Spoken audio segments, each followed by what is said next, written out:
Paz do Senhor! Se você vai ver pela manhã esse canal, bom dia. Se for à tarde, boa tarde. Se for à noite, boa noite. Vamos interagir? Estamos falando da história de Davi, este rei que deixou um legado lindo, um legado que serve de inspiração, de exemplo para mim e para a tua vida. Serve de bênção, que a gente aprenda com este homem, este rei, como é bom servir ao Senhor. Como é bom ser fiel ao Senhor. Independente da dor, da alegria, da tristeza, o Senhor está conosco o tempo todo. Louvado seja o nome do Senhor. Vai ver de manhã? Bom dia. Se for à tarde, boa tarde. Se for à noite, boa noite. Hoje a gente estamos no 2 Samuel, capítulo 21. Vai ser de 1 ao 14. O título é: Cumpra o que você prometeu a Deus. O Senhor falou muito ao meu coração quando eu ia trazer essa mensagem, quando eu li, quando eu li, que tem muita gente que não cumpre o que promete. Deus não é de brincadeira. Se Ele vela pela palavra dEle e cumpre, imagina a gente ser humano que somos um simples mortal. É melhor cumprir. Fome Israel e a sua causa. Israel estava com uma fome muito grande e a gente vai ver a causa, falta de compromisso com o Senhor. Às vezes é tanta coisa que o Senhor pode cobrar de mim e de você, por falta de um compromisso que a gente cumpriu e finge que não lembra. Isso é perigoso. Lembre bem do que diz a Bíblia: fome em Israel e a sua causa, falta de compromisso com o Senhor. Houve nos dias de Davi uma fome de 3 anos consecutivos. E Davi consultou ao Senhor e o Senhor lhe disse: é por causa de Saul. E Saul já tinha morrido, viu? E da sua casa sanguinária, porque matou os gibeonitas. Não era para ter matado, o Senhor disse que não e ele matou. Mesma coisa é quando a gente não cumpre algo. Saul já era morto, mas Davi teve que agir, caso contrário, ia ter consequência para ele. Davi tinha tanta experiência com o Senhor que orou para saber o porquê dessa fome. Então chamou o rei aos gibeonitas e lhe falou: ora, os gibeonitas não eram dos filhos de Israel. Veja que esses aqui não eram dos filhos de Israel. Mas Saul não cumpriu. O Senhor disse que não era para matar e Saul matou. E não era o povo dele, viu? Mas o restante dos amorreus e os filhos de Israel lhe tinham jurado, porém Saul, no seu zelo, a causa dos filhos de Israel e de Judá, procurou feri-los. Veja que tinha tido um juramento aqui, para não fazer mal a esse povo. Mas para ele defender a sua família, seus filhos, ele ignorou e matou. Ele já tinha morrido, mas as consequências estavam ali e o Senhor estava cobrando a Davi. Disse, pois, Davi aos gibeonitas: que quereis que eu vos faça? Ele sabia que tinha que fazer alguma coisa. Chamou o povo, depois bem da morte de Saul, e perguntou: o que é que eu tenho que fazer com vocês? A mesma coisa é você, o que você prometeu a Deus. E que satisfação vos darei, para que abençoe a herança do Senhor? Quer dizer, o Senhor tinha mandado Saul fazer algo e Saul não fez. Davi tinha experiência com o Senhor e perguntou por que daquela fome, por que daquelas consequências de repente. Então os gibeonitas lhe disseram: não é por prata nem ouro que temos questão com Saul e com a sua casa, nem tampouco pretendemos matar pessoas alguma em Israel. E disse ele: o que é, pois, que quereis que eu vos faça? O povo ali deixou bem claro que não era prata nem ouro, e nem queria matar todo o povo de Israel. Veja o que era que eles queriam. E disseram ao rei: o homem que nos destruiu intentou contra nós de modo que fossemos assolados, nem que pudéssemos subsistir em termo algum de Israel. Aqui esse povo disse: olha, esse homem nos matou, destruiu nossa família. A gente não teve nem como se defender. Lembre-se que Saul já era morto, mas Deus não esquece das coisas, não. E de seus filhos, e nos dê 7 homens, para que nos enforquemos ao Senhor em Gibeá de Saul, o eleito do Senhor, e disse o rei: eu os darei. Ele pediu só 7 homens daquela família de Saul, para que enforcasse. E Davi foi buscar os 7 homens das concubinas de Saul, para que fossem mortas, para ser cumprido o que tinha que ser cumprido a ordem de Deus. Veja que Saul já era morto e teve que filho dele ser morto. Deus não é Deus de brincadeira. Deus é amor, mas é justiça. Cumpra o que você prometeu, para que não venha consequências para você e para a sua família. Porém o rei poupou a Mefibosete, filho de Jonatã, filho de Saul, por causa do juramento do Senhor, que entre eles houveram entre Davi e Jonatã, seu filho, o filho de Saul. Davi só tirou Mefibosete porque era filho de Jonatã. E Mefibosete não foi morto porque Davi tinha feito uma promessa a Jonatã com seu filho Mefibosete. Se tivesse algum dos filhos de Jonatã, Davi ia honrar. Veja que ele também cumpriu com sua palavra. Ele tinha que dar 7 homens, mas aquele ele não podia dar porque ele também tinha uma promessa, tinha feito um juramento. Com Deus não se brinca. Davi é rei. Davi aqui representa a ordem do Senhor. Davi aqui representa as ordenanças do Senhor. Davi aqui representa que é melhor obedecer do que sacrificar. Mas tomou o rei, no caso Davi, os 2 filhos de Rispa, filha de Aia, que tinha tido de Saul, e Amoni e o Mefibosete, quer dizer, outro irmão, como também os 5 filhos de irmã de Milca, filha de Saul, que tiveram de Adriel, filho de Bezalai, Meliotita. Ele pegou 7 filhos, tudo filhos de Saul das concubinas. O Senhor não é Senhor de brincadeira. Lembre-se que Davi aqui representa o grande. E aquilo que Deus escuta da gente está registrado no céu. A Bíblia diz no Pai Nosso, assim na terra como no céu. Então a gente tem que ter muito cuidado com nossas promessas, com nossos compromissos com o Senhor, com nossa responsabilidade. Porque ele disse que não tem um culpado por inocente, ele é o justo juiz. E os entregou na mão dos gibeonitas, os quais os enforcaram no monte, perante o Senhor. E caíram estes 7 juntamente, e foram mortos no dia da cega, nos dias primeiros, no princípio da cega das cevadas. Eles mataram esses 7 homens, porque Saul desobedeceu ao Senhor e matou essa família, os parentes deles, que não era para ser matado. Quando Deus dá uma ordem, é sim, sim, não, não. A gente tem que ter cautela como servo do Senhor. Palavra de crente é sim, sim, não, não. Então lembre-se, cumpra o que você prometeu a Deus, porque aqui os filhos daquelas mulheres tiveram que ser mortos por conta de uma insensatez de Saul. Porque o Senhor disse não e ele matou. Saul já era morto, mas as palavras não foram esquecidas. O Senhor tem uma memória grande e poderosa. Ele não esquece nada. Então Rispa, filha de Ai, tomou um pano de cilício e estendeu sobre uma pena, desde o princípio da cega até que a água do céu caiu sobre eles. E não deixou as aves do céu pousar sobre eles de dia, nem os animais do campo de noite. Uma das mães aqui, com a dor imensa da perca dos seus filhos, colocou um pano ali, e durante o dia ela abanava, nas palavras de hoje.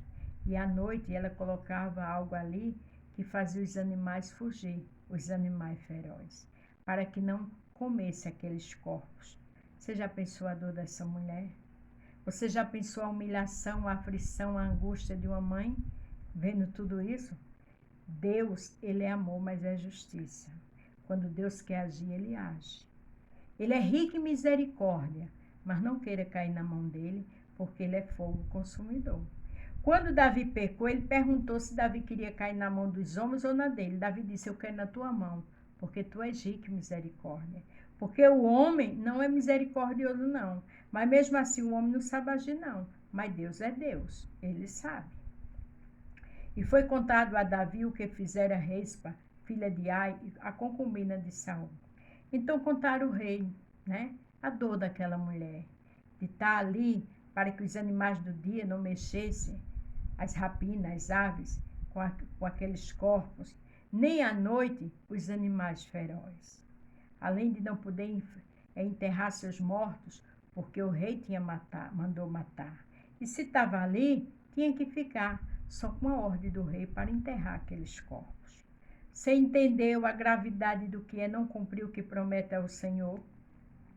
Então foi Davi e tomou os ossos de Saul e os ossos de Jonatas, seu filho, dos moradores de Gileade, os quais os furtaram de rua de Betizã, onde os filisteus os tinham pendurado, quando os filisteus feriram a Saul em Gibeon. Veja aqui o que foi que Davi fez para diminuir a dor daquela mulher. Ele mandou pegar os ossos de Saul, de Jonatas, Saul, pai daqueles que estavam ali mortos, enforcados, para que colocasse tudo num túmulo. Mas isso só poderia porque era ordem do rei. Se o rei não fizesse isso, aqueles corpos iam ficar ali e os animais iam comer. Ela não ia aguentar ficar o tempo todo com essas atitudes. Mas até nisso Deus teve misericórdia, porque o rei Davi representa a Deus e fez isso por essa mãe que doía tanto a alma dela. E fez subir dali os ossos de Saul e os seus ossos de Jonatas, seu filho, e ajuntaram também os ossos dos enforcados, daqueles que aquela mãe com tanta dor estava ali, diante daqueles cadáveres. Você já pensou? Todos os dias ali, a podridão, vendo seus filhos definhar. Gente, Deus é Deus. Vamos ter responsabilidade com o nosso compromisso com o Senhor. Enterraram os ossos de Saul, de Jonatas, seu filho, da terra de Benjamim, em Zela, na sepultura de seu pai, Quis, e fizeram tudo o que o rei ordenara. E depois disto, Deus aplacou com a terra. Quer dizer, Deus aplacou a sua ira. Aqueles homens, aqueles filhos de Saul foram mortos, né? E depois o rei viu a dor daquela mulher e pegou os ossos de Saul, de Jonatas, seu outro filho, e os ossos daqueles 10 que foram enforcados e colocou tudo num túmulo. Mesmo porque naquela época um túmulo era muito caro. Com certeza uma concubina não poderia fazer isso, e muito menos sem a ordem do rei. Mas o rei fez, porque Davi era bom, tinha um coração bom. Ele tinha que tomar uma atitude, e você pode dizer, como é que Davi era bom, que deu esses 7 filhos para ser morto? Porque era uma ordem do Senhor. A fome não ia passar. Saul já tinha sido morto, mas aquela situação tinha que ser resolvida, porque com Deus não fica nada pela metade. A palavra de Deus diz que Deus é sim, sim, não, não. Deus é o justo juiz, mas Deus é criterioso. Ele gosta tudo com ordem e decência. E para aquela fome acabar, diante daquele povo ali em Israel, que estava pagando um preço altíssimo, teria que ser tomada uma situação, uma atitude diante daquela situação. E depois que Davi tomou, Deus aplacou, deixou que viesse bênção e tirou a fome daquele lugar. O que é que você tem cumprido? Tem prometido a Deus que não cumpriu ainda? Se arrependeu da promessa? Acha que engana o Senhor? Tenha cautela, tenha cuidado. Olha o que diz aqui em Eclesiastes, capítulo 5, verso 4. Quando a Deus fizeres algum voto, não tardais em cumpri-lo, porque não se agrada de tolos o que votares, pague-o. Aqui diz, quando você fez um voto, tem uma promessa com Deus, não tarde, cumpra, porque o Senhor não se agrada de voto de tolo. Então, se ele não se agrada, ele está vendo todas as coisas. Se ele está vendo todas as coisas, ele vai agir como juiz. Porque quando o juiz tem uma causa diante dele, o juiz é mortal, é ser humano igual a mim e você. Ele toma uma posição, ele age. Agora você imagina o Senhor dos senhores, o advogado dos advogados, o juiz dos juízes, o desembargador dos desembargadores, que mata e não vai preso, hein? Você já pensou nisso? Que fere e não é ferido. Então, em nome de Jesus Cristo, cumpra o que você prometeu, porque Deus não tem prazer em voto de tolo. A Bíblia diz que é melhor não fazer voto do que não cumprir. Então, não faça voto se não tem condições de cumprir, mas cumpra, porque com Deus não é brincadeira. Ele é amor, ele é misericordioso, ele é bondoso, ele é perfeito, ele é glorioso. Mas com ele é sim, sim, não, não. Ele é o justo juiz. Ele não tem um culpado por inocente. Olha a palavra de Deus como é linda. Aqui em Jeremias 1:12. E disse-lhe o Senhor: viste bem, porque eu velo sobre a minha palavra para cumprir. Se Deus diz que vela sobre a palavra dele para cumprir, quem é eu e quem é você para não cumprir o que prometeu a ele? Preste bem atenção o que o Senhor disse a Jeremias. E disse-lhe o Senhor: viste bem, porque eu velo sobre a minha palavra para cumpri-la. Se Deus vela a palavra dele, ele quer que a gente cumpra. A Bíblia diz que a palavra de servo de Deus é sim, sim, não, não. Porque o que passa disso é procedência do maligno. Lá em Eclesiastes fala que você nem tem que ser bom demais nem ruim demais. Caso contrário, você se prejudica. Então, quando a gente não cumpre um voto, achando que é bobagem, porque Deus é dono de tudo, a gente está sendo tolo. E a cobrança vai vir. Porque se esses homens, depois da morte de Saul, a insensatez de Saul, teve que matar filhos, 7 filhos dele, você imagina você vivo, eu viva, achando que o Senhor é tolo, achando que o Senhor passa a mão porque se fez um voto e não cumpriu.